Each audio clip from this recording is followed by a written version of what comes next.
बिस्मिल्लाहिर्रहमानिर्रहीम। अबू सुफियान कैसर रूम हरकल के दरबार में। ये वाक़या उस वक्त का है जब मुसलमानों और कुरैश मक्का के दरमियान सुलह हुदैबिया चल रहा था और ये फतह मक्का के पहले का दौर है, जब अभी तक अबू सुफियान रज़ियल्लाहु ताला अन्हु मुसलमान नहीं हुए थे। ये एक तिजारती काफिले के साथ मुल्क शाम में मौजूद थे कि कैसर रूम के आदमी इनको एलिया यानी बैतुल मक़दस ले गए। और ये वाक़या सही बुखारी के अंदर मौजूद है। सैयदना इब्ने अब्बास रज़ी अल्लाह ताला अन्हु ये कारगुजारी सैयदना अबू सुफियान रज़ी अल्लाह ताला अन्हु की अपनी ज़बानी बयान करते हैं। सैयदना अबू सुफियान फरमाते हैं कि जब हम कैसर के दरबार में पहुंचे तो कैसर उस वक़्त दरबार में बैठा हुआ था। उसके सर पर ताज था और रूम के उमरा उसके इर्द गिर्द थे।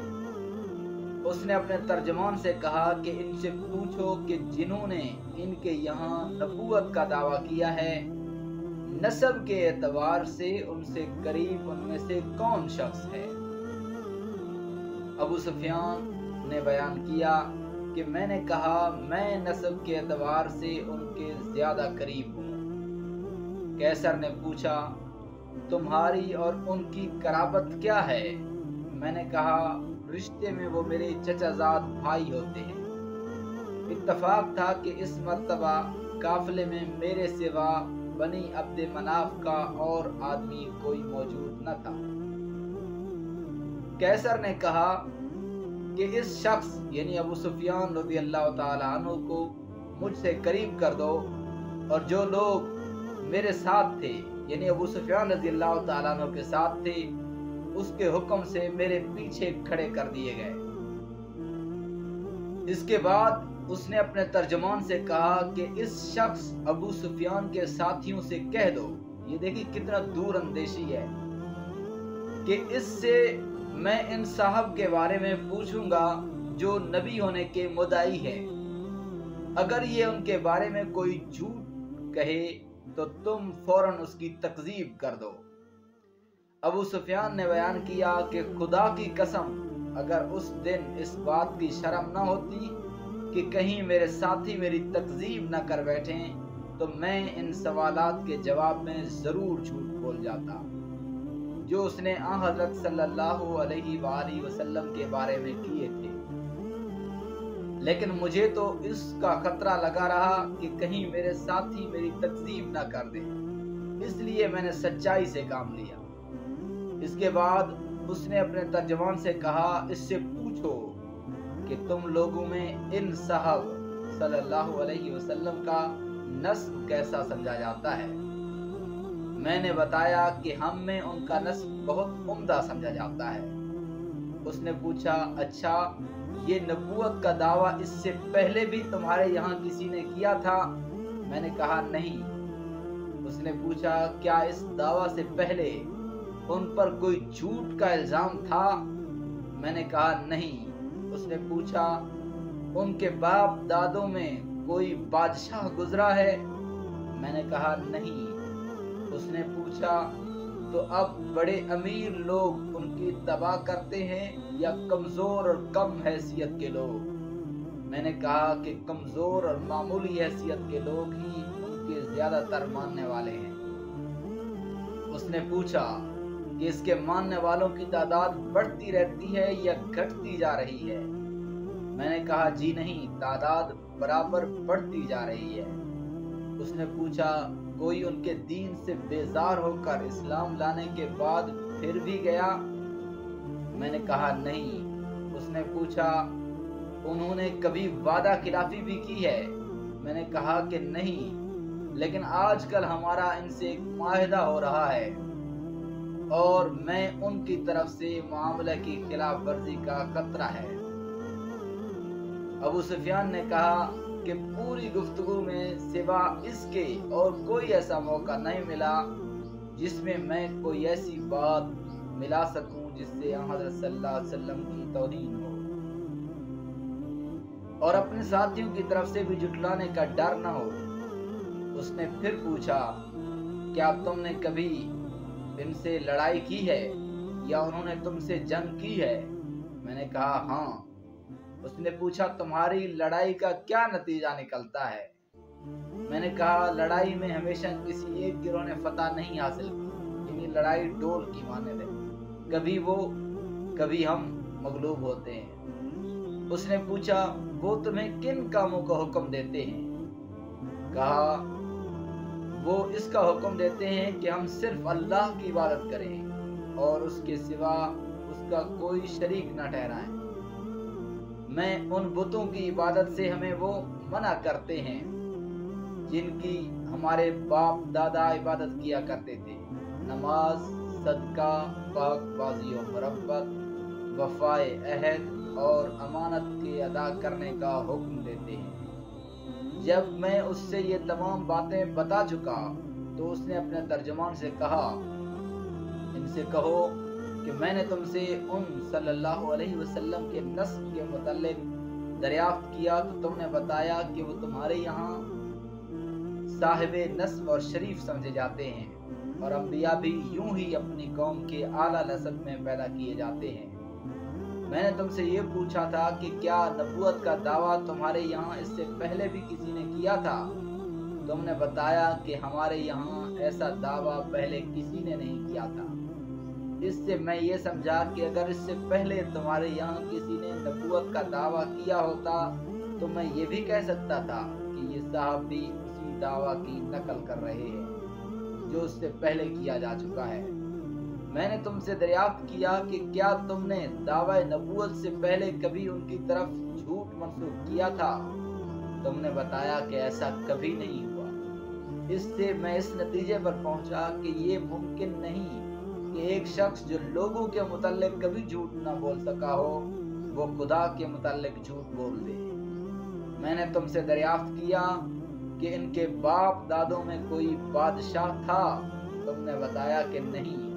मैंने इससे ये फैसला किया कि अगर उनके बाप दादों में कोई बादशाह गुजरा होता तो मैं ये भी कह सकता था कि नबूवत का दावा करके वो अपने बाप दादा की सल्तनत हासिल करना चाहते हैं। मैंने तुमसे दरियाफ्त किया कि इनकी इत्तिबा कौम के बड़े लोग करते हैं या कमजोर और बेहैसियत लोग? तुमने बताया कि कमजोर गरीब किस्म के लोग उनकी ताबेदारी करते हैं और यही गिरोह अंबिया की हर दौर में इताअत करने वाला रहा है। मैंने तुमसे पूछा कि इन ताबेदारों की तादाद बढ़ती रहती है या घटती भी है? तुमने बताया कि वो लोग बराबर बढ़ रहे हैं। ईमान का भी यही हाल है यहाँ तक कि वो मुकम्मल हो जाए। मैंने तुमसे दरियाफ्त किया कि क्या कोई शख्स उनके दीन में दाखिल होने के बाद कभी उससे फिर भी गया है? तुमने कहा कि ऐसा कभी नहीं हुआ। ईमान का भी यही हाल है, जब वो दिल की गहराइयों में उतर जाए तो फिर कोई चीज उससे मोमिन को हटा नहीं सकती। मैंने तुमसे दरियाफ्त किया कि क्या उन्होंने वादा खिलाफी भी की है? तुमने इसका भी जवाब दिया कि नहीं, अंबिया की यही शान है कि वो वादा खिलाफी कभी नहीं करते। मैंने तुमसे दरियाफ्त किया कि क्या तुमने कभी उनसे या उन्होंने तुमसे जंग भी की है? तुमने बताया कि ऐसा हुआ है और तुम्हारी लड़ाइयों का नतीजा हमेशा किसी एक ही के हक में नहीं गया, बल्कि कभी तुम मगलूब हुए और कभी वो। अंबिया के साथ भी ऐसा ही होता है, वो इम्तिहान में डाले जाते हैं लेकिन अंजाम उन्हीं का बेहतर होता है। मैंने तुमसे दरियाफ्त किया कि वो तुमको किन कामों का हुक्म देते हैं? तुमने बताया कि वो हमें इसका हुक्म देते हैं कि अल्लाह की इबादत करो और उसके साथ किसी को शरीक न ठहराओ, और तुम्हें तुम्हारे उन माबूदों की इबादत से मना करते हैं जिनकी तुम्हारे बाप दादा इबादत किया करते थे। तुम्हें वो नमाज, सदका, पाकबाजी, वादा वफाई और अदाए अमानत का हुक्म देते हैं। उसने कहा कि एक नबी की यही सिफत है। मेरे भी इल्म में ये बात थी कि वो नबी मबूस होने वाला है, लेकिन ये ख्याल न था कि तुम में से वो मबूस होंगे। जो बातें तुमने बताई अगर वो सही हैं तो वो दिन बहुत करीब है जब वो इस जगह पर हुक्मरां होंगे جہاں اس وقت میرے دونوں قدم موجود ہیں۔ اگر مجھے ان تک پہنچ سکنے کی توقع ہوتی تو میں ان کی خدمت میں حاضر ہونے کی پوری کوشش کرتا، اور اگر میں ان کی خدمت میں موجود ہوتا تو ان کے پاؤں دھوتا۔ ابو سفیان رضی اللہ تعالیٰ عنہ نے بیان کیا کہ اس کے بعد قیصر نے رسول اللہ صلی اللہ علیہ وسلم کا نامہ مبارک طلب کیا اور وہ اس کے سامنے پڑھا گیا۔ اس میں لکھا تھا: بسم اللہ الرحمن الرحیم، من محمد، محمد صلی اللہ علیہ وسلم کی جانب سے، عبد اللہ و رسول، اللہ کا بندہ اور رسول، الہ ہرقل عظیم الروم، سلام علی من اتبع الہدی، اس پر سلامتی ہو جو ہدایت کی تابعداری کرے۔ اما بعد فإنی ادعوک بدعایت الاسلام، میں تمہیں اسلام کی طرف دعوت دیتا ہوں، اسلام قبول کرو، اسلم تسلم، سلامتی پا جاؤ گے، واسلم یؤتک اللہ اجرک مرتین، تم اسلام قبول کرو کہ اللہ تمہیں دوہرا اجر دے گا، یعنی ایک تو تمہارے اسلام لانے کا اور دوسرا تمہارے قوم کے اسلام کا جو تمہاری وجہ سے اسلام میں داخل ہو گئے۔ لیکن اگر تم نے اس دعوت سے منہ موڑ لیا تو تمہاری رعایا کا گناہ بھی تم پر ہوگا۔ لیکن اے اہل کتاب، یہ قرآن مجید کی آیت ہے، یا اہل الکتاب تعالوا الی کلمۃ سواء بیننا وبینکم الا نعبد الا اللہ ولا نشرک به شیئا ولا يتخذ بعضنا بعضا اربابا من دون اللہ فإن تولوا فقولوا اشہدوا بأننا مسلمون۔ اہل کتاب، ایک ایسے کلمہ پر آ کر ہم سے مل جاؤ جو ہمارے اور تمہارے درمیان ایک ہی ہے، یہ کہ ہم اللہ کے سوا اور کسی کی عبادت نہ کریں، نہ اس کے ساتھ کسی کو شریک ٹھہرائیں، اور نہ ہم میں سے کوئی اللہ کو چھوڑ کر آپس میں ایک دوسرے کو پروردگار بنائے۔ اب بھی اگر تم منہ موڑتے ہو تو اس کا اقرار کر لو کہ اللہ تعالیٰ کا واقعی فرما بردار ہم ہی ہیں۔ ابو سفیان نے بیان کیا کہ جب ہرقل اپنی بات پوری کر چکا تو روم کے سردار اس کے ارد گرد جمع ہو گئے، سب ایک ساتھ چیخنے لگے اور شور و غل بہت بڑھ گیا۔ مجھے کچھ پتا نہیں چلا کہ یہ لوگ کیا کہہ رہے تھے۔ پھر ہمیں حکم دیا گیا اور ہم وہاں سے نکال دیے گئے۔ یہ ہرقل نے اسلام پھر قبول نہیں کیا تھا اپنے سرداروں کی وجہ سے، لیکن سیدنا ابو سفیان فرماتے ہیں جب میں اپنے ساتھیوں کے ساتھ وہاں سے چلا آیا اور ان کے ساتھ تنہائی ہوئی تو میں نے کہا کہ ابن ابی کبشہ، یعنی مراد رسول اللہ صلی اللہ علیہ وسلم ہے، کا معاملہ بہت بڑھ گیا ہے۔ بنو الاسفر یعنی رومیوں کا بادشاہ بھی اس سے ڈرتا ہے۔ ابو سفیان نے بیان کیا کہ اللہ کی قسم مجھے اسی دن سے اپنے ذلت کا یقین ہو گیا تھا، اور برابر اس بات کا بھی یقین رہا کہ حضرت صلی اللہ علیہ وسلم ضرور غالب ہوں گے، یہاں تک کہ اللہ نے میرے دل میں بھی اسلام داخل کر دیا، حالانکہ پہلے میں اسلام کو برا جانتا۔ یہ صحیح بخاری کی حدیث 2941 نمبر ہے۔